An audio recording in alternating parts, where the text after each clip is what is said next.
Hello and welcome to another edition of the Ducks Confidential Podcast. I am James Crepea, joined, of course, by Ryan Clarke as we chronicle and cover all things related to the Ducks in this mid-February. Well, now we're heading towards late February, Ryan, and the basketball season's beginning to wind down on both fronts, and obviously a tough year for both the men's and women's basketball teams. We'll get into that here momentarily and take a look ahead as the spring sports get underway.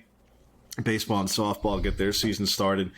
So that's kind of the main focus areas for this edition of the podcast.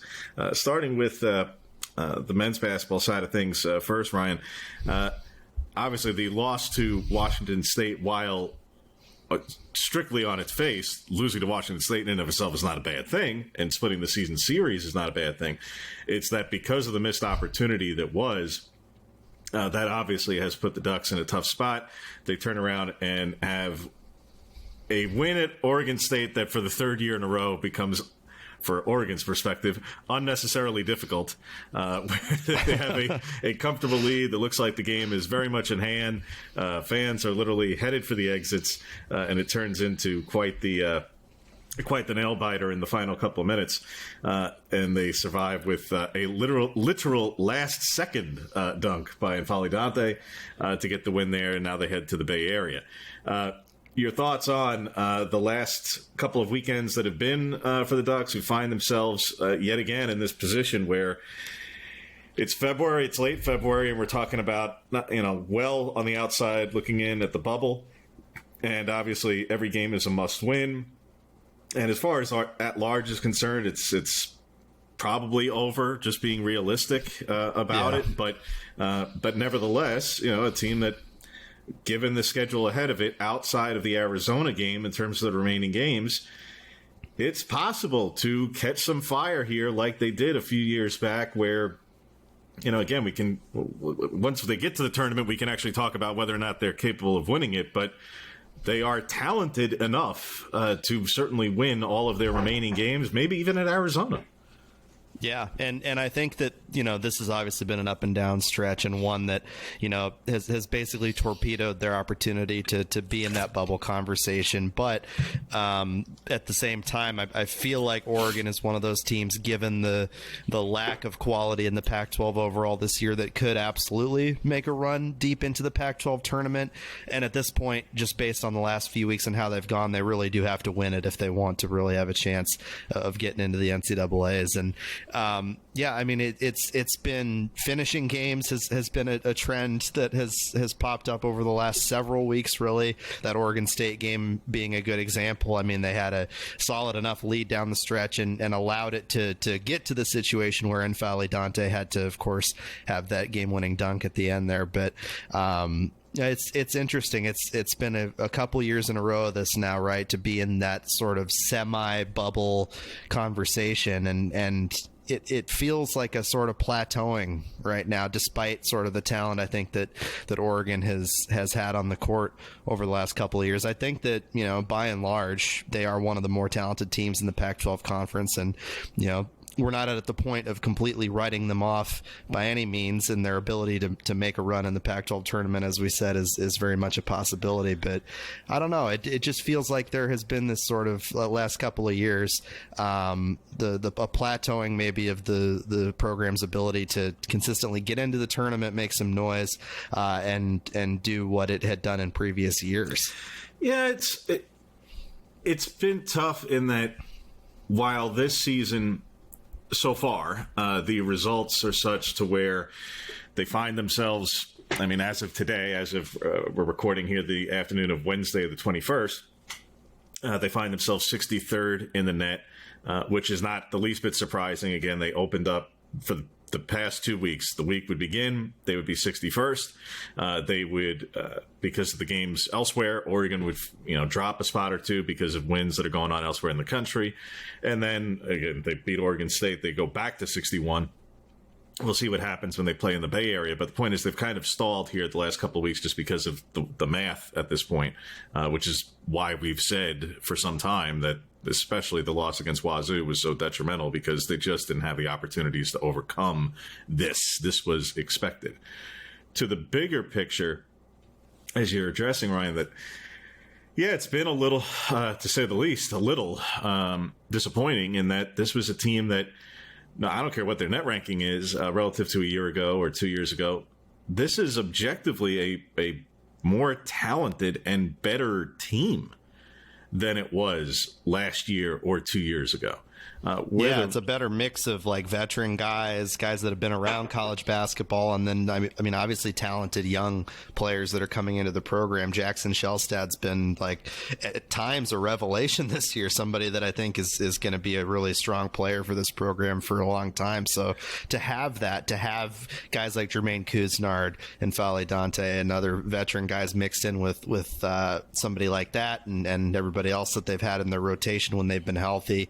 Now that's obviously a secondary consideration that they've had a few injuries that have really hampered their ability to truly show off the talent of the roster. Nate Biddle, obviously, and more news coming from him this week, or I guess lack thereof, given the nature of that situation. But yeah, it is strange, I think, and you make a good point that this is one of their more talented rosters in the last couple of years. Yeah, look, they could still finish. They are right now in the top four in the league, and they could still finish in the top four in the league. And again, we understand, as Ryan mentioned it, as we talked about in the last edition of the podcast, look, this is a bad league. This is a really bad league. And that's in part why all the games that they have left remaining are winnable games, because, yes, I mean, mathematically, not just because, mathematically until it's over. No, look, mathematically, they could win this league. That's how ridiculous this league is. This is a team that we could talk about how their defense has been an issue all year, injury or not, youth or not. It's been a problem, and that's been what's held them back, quite frankly, along with the injuries. But the defense, mainly, if they were playing better defensively, it would be less of an issue. The injuries, yes, also a huge factor. But ultimately, this is still a team who is, if anything, achieving, given its constraints, basically what it's quote-unquote supposed to. Yeah, maybe there's supposed to be one or two games that they could have, would have, should have had. But they're 2 games back of Arizona for first place. You compare the talent, the injuries, the issues to, frankly, some teams who, probably feel like they should be ahead of Oregon, given their relative issues and concerns. Look, UCLA is a team who's right there with them. Obviously beat Oregon at Pauley Pavilion. And that team got a whole lot better and a whole lot healthier, and they were dealing with some injuries. Colorado is a team with more high-end talent, probably more future NBA players, certainly Cody Williams being among them. And they're ahead of Oregon in the net. We'll see where they finish relative to the standings. They still have to play again at Matthew Knight Arena. But point is for as many issues as this team has had, relative to itself from the past 2 years that also, unfortunately, were derailed in part by injury, they are a better team. They could finish better in the league standings. They could have a better record. And we'll still see what the postseason looks like. We certainly feel like they have a very, very difficult road to get to the NCAA tournament. Maybe it is the 3rd straight year in the NIT, and we understand that's obviously disappointing for everyone involved. None more than Dana Altman and the players. However, they are still in the big picture of the program and the like. I mean, you can't. I would not look at this and say they've become stagnant, or some of the issues that were in place 2 years ago or last year, that some of the things haven't gotten better. The results haven't been there in part because of what we talked about, because mainly injury more than anything. And yes, the defense undoubtedly has to be better. But with the pieces that they have, I mean, you saw it with Oregon State. I mean, they're down to 8 scholarship guys, and they've been down to 8 scholarship guys, or 7 at times, at multiple points this season. And it's not excusing the youth, but I thought what Dana Altman had to say this week about, hey, this is just a matter of being objectively fair here. How does he feel about the freshmen? He thinks both, Shellstad and Kwame Evans Jr. have done really good jobs. But you got to call what it is when they are going up against multiple times guards who are, or in the case of Evans, forwards, who are 4th or 5th or potentially even 6th year players, and they're true freshmen. The idea, the plan, the overarching, the blueprint back in October and early November, before everything got to where we got to, was for both of these guys to be coming off the bench. again, go back and look at the starting lineup. It's gallows humor that Altman's brought up the last couple of weeks, but take a look at the starting lineup for the Georgia game in the opener. And yes, Shellstad wasn't available, but okay, even if he was, maybe he does start over Barthélemy. But Barthélemy's heavily in the mix. Biddle and he was having a great Dante. stretch of. I mean, Barthélemy was playing really well for those few games before he got hurt too. So he would have been huge for his right absence. Now. Arguably as impactful as not having Biddle is, and it is very, very impactful. But in terms of causing chaos to the rotation, and because of how they then have to play the remaining parts they have left, the loss of Barthélemy has been the bigger issue the last few weekends, because without a secondary ball handler and true point guard, you're stuck having to lean on Shellstad for 35-plus minutes a night. And you could say, like, well, he's physically capable. It's not a matter of doing.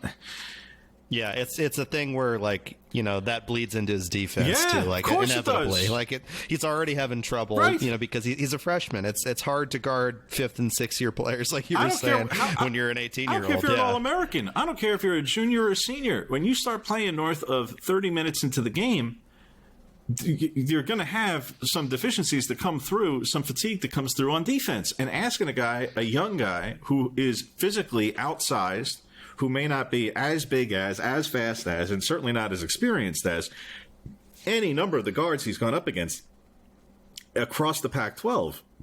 And to then say, oh, well, whatever you may be bringing offensively, on the nights that it's good, isn't that great? And on the nights that it's bad, what's wrong with you? And, oh, by the way, defense. I mean, that's just not being fair. It just isn't. It's hard. And the unfortunate thing, too, is that, this Oregon team has pieces that I think are, like, extremely positive contributors defensively. Like, Dante is the obvious one, but I think in terms of, like, physicality and, maybe the numbers don't always line up to that for him, but, Couisnard's a guy that has that physicality and experience that could make them a really strong defensive team. And unfortunately, like, the injuries to Biddle, the injury to Barthélemy, who I think was, good in both starting and reserve roles for them on both ends, obviously much more so on offense and defense. But either way, like, just the lack of depth, it affects everything. It's one of those things that, it hurts you in your ability to consistently score the ball. And then obviously defensively, when your guys are having to play bigger minutes, it's brutal. No doubt. And look, the Barthélemy, Dante, they've been the guys who carried this team on both ends all season when they've been healthy. Dante, when he's been healthy, Jermaine's been healthy the whole way. But Jermaine is, for as much of a leader as Dante is on this team when he is there, but because he has missed such a significant portion of the season, Couisnard has carried this team, and on both ends. And the third piece on the defensive end, who I think brings something different, and particularly when he plays well defensively, which is frankly more often than not, is a really central piece, is Jadrian Tracy. And again, he's being asked to play at the 4, which they don't want to do. They don't objectively, like, that is not the desire. It's they have no other options. If you're trying to rotate Kwame Evans Jr. into the 4, whether he was starting or coming off the bench at the 4, when you're doing that, at times you're trying to put Tracy more at the 3 and then allow for the guard rotation to rotate enough to where you can get Shellstad a couple of blows throughout the game. And you're still looking at north of 30 minutes. But you're trying to get Brendan Rigsby in there and Kario Quindo in there in the guard rotation specifically. And at forward and at center, what other options do you have with Biddle down in particular? If you're trying to rotate Kwame in and out and get him into the 20-ish minute a night area, and obviously lean on Dante, where, again, Altman's been very frank. He doesn't want to play him 35 minutes. He's already feels like it's stretched at right around 30. And at this point, it may start to go up ever so slightly, not just because of lack of depth, but because, as Dana mentioned the other day, he's actually been back now for about 10 or 11 games. And now it's like he's starting to get into actual game shape. So even though here we are in late February, as far as N'Faly Dante is concerned, N'Faly Dante is back in December because he missed 9 weeks. So that's where, unfortunately, like I say, this is how does the season get to where it gets to? Again, for those who have been watching on the blow-by-blow, we've certainly given it to you a bit.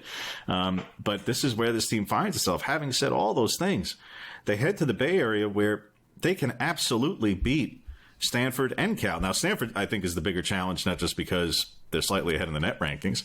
I think Stanford is a particular challenge because of their length, their experience, and their three-point shooting ability.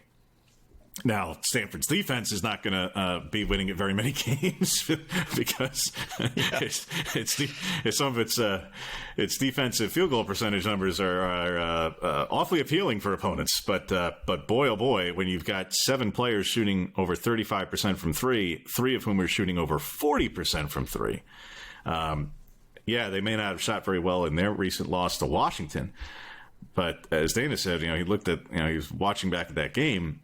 Yeah, they don't shoot well, but they have about a dozen threes that are just plain really good shots.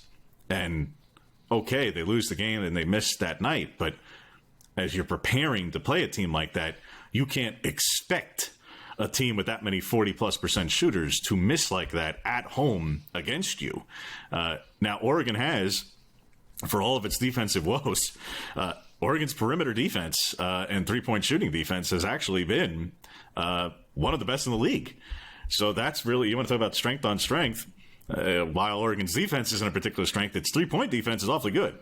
The Washington game was a great example of that. I remember they, obviously a higher scoring game than their recent ones, 85-80 Ducks. But, the three-point shooting, just maybe Washington doesn't necessarily have the same type of personnel and ability on the outside as Stanford does, but still Oregon holding them to 4 of 21, 19%. I mean, that's an excellent day at the office for them, despite the obvious issues that they had defensively pretty much everywhere else in that game. So, that if you can maintain that and you can continue to shut teams down on the perimeter and play the game that you want to play at Stanford rather than letting them dictate the game, which unfortunately can happen and has happened for the Ducks in some of these losses, is allowing their opponents to sort of dictate the pace of the game. Then I think they'll be okay. And I think both of these games, Stanford and Cal, like you said, are definitely winnable. And going down the stretch, even the one at Arizona and then the mountain schools at home, there is absolutely a scenario where I think that the Ducks could win out and be in really strong shape going into the Pac-12 tournament and even potentially have a chance to get that top spot in the conference. It's a much harder road for the latter, obviously, now because of those slip-ups. But look, they are absolutely still in the mix. We started out talking about the sort of idea of plateauing and the idea of them sort of squandering their opportunities, and all that is true on its face right now, but that's the power of the results, right? That's the power of being able to take care of your business and maybe give yourself a chance. Yeah, I think obviously it's not just coach speak or all the other stuff. Look, it's one of those first things first. Let them sweep the Bay Area trip, which, as we all know, is not a matter of some daunting home crowd scenario for either game. And that I've been at losses at Stanford for Oregon, so I'm not acting as though it is impossible. But Oregon has historically done well in the Bay Area. Let them get through this weekend with a sweep. Let them put together and actually win 3 straight games, which, for those who may have forgotten, it's been a minute. Because, yes, as we've pointed out, this team at points looked like it could catch some fire, but for weeks now, it has been this yo-yo act of 1 step forward, 2 steps back, or 1 step forward, 1 step back, and here's a win, and, they looked good in that particular win, and then they followed up with a loss. They have to actually string some wins together now. The last time this team had back-to-back wins was back at the New Year. And that's when we were when everybody was feeling awfully good about things. They closed the year really well. They beat the LA schools before New Year's. They beat the Washington schools to open up New Year's. I think that was when they had their win streak. It's been, basically win-loss every weekend since. So let them sweep here. and then get a home game with Oregon State, which we understand is yes, it was just played close, but Oregon dominated that game for 35 minutes, and they're going to be at home, and etc. If they can assemble and put together at that point 3 or 4 game win streak entering Arizona, then let's see where they are in the net. Let's see where they are in the league standings. Let's see how big that game at Arizona is, not just because it's one of the last times or the last time in league play they'll be going to the McHale Center, but, whatever it may carry in terms of the league standings, because Arizona plays Washington State this weekend. So we'll see who gets the win and the benefit of that and the like. But until we get to there, don't want to put the cart too far before the horse of this Oregon men's basketball season, which has been difficult. But as we've outlined, for as difficult as it has been, they do find themselves in a at least solid enough position to finish in the top 4 in the league, get the first round bye, avoid playing Arizona until the conference final. That's probably the biggest part. It's not just top 4, really finishing second or third. But we'll see what this weekend bears in terms of the Bay Area trip, and then obviously the midweek game against Oregon State before the trip to Tucson. But shifting gears to the women's program, Ryan, things that we most definitely do not have to discuss, unfortunately, for this team and this program at the moment are its bubble situation or contending for the NCAA tournament. That is way off the table and completely and utterly gone, and has been in a realistic world. There was never a chance of it at all this season. But even for those who are holding out the most hope imaginable, that is very much done. Now the questions become about, as we brought up in the last edition of the podcast, we started to lay the table and set the table for the conversation that we are starting to now have, which is, where does this program go from here? Whatever it does in the last remaining games of the regular season, or however long it lasts in the Pac-12 tournament, is moot.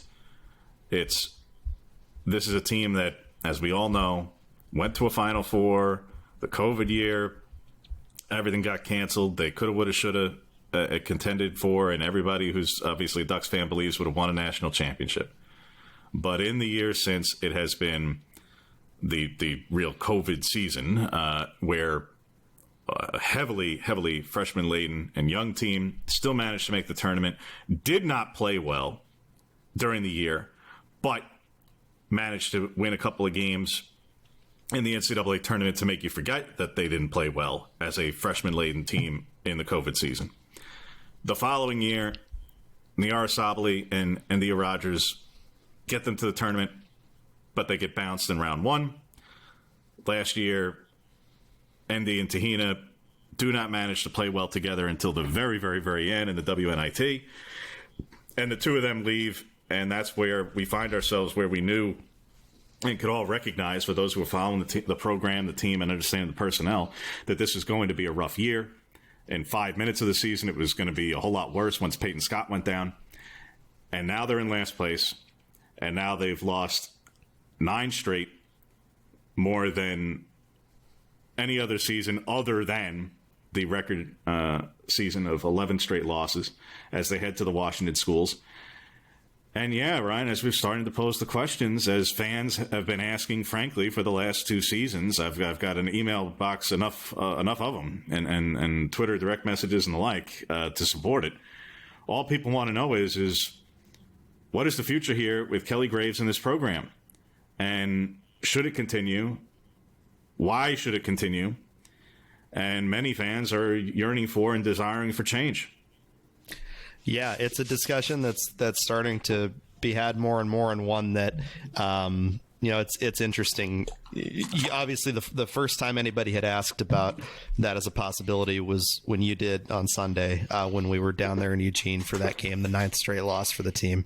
Part of that rebuttal on the part of Graves, which obviously he's going to, push back on any and all questions like that, because it's about him and his job security. So that's to be expected. But part of what he said was, he could give you a history lesson. And I think that, your introduction there and discussing, the progress, or I guess the regress of the last couple of years for the program, I think that was a pretty solid enough history lesson as to why those sort of questions are being asked. We can go through name by name of all the players who've been here since Sabrina, and how the only one who's still here, well, obviously nobody who is still there from that last season, because frankly they literally can't be it, or they would have had to use a COVID year or something like that. But everybody who's joined since, I mean, the 5 freshmen are all gone from the 2021 season.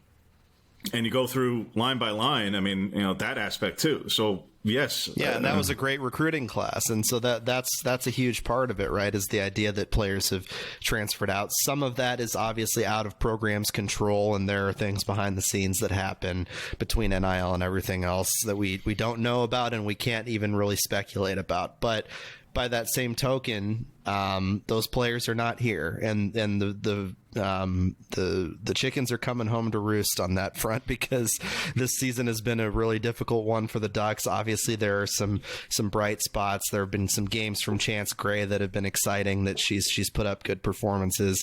Philippina Shea, as somebody who had very little experience playing basketball, period, coming into the year, has turned into a really solid college center, and somebody that's using her size and skill well in a lot of games. I mean, third leading rebounder in the country doesn't happen by accident, even if some of those are just by the product of being in there. And I think she even said after one of the games, sometimes the rebound just comes to me, and it's like, yeah, she's 6'8", that tracks. But there have been positive moments, positive sparks in this Ducks season, but 9 straight losses in Pac-12 play is what it is. They're at the bottom of the standings, and that's a standard that is well below a standard that Kelly Graves himself would set. And so it does beg those questions, and people in the community who are longtime fans of this team, want to see it succeed, have asked those questions like,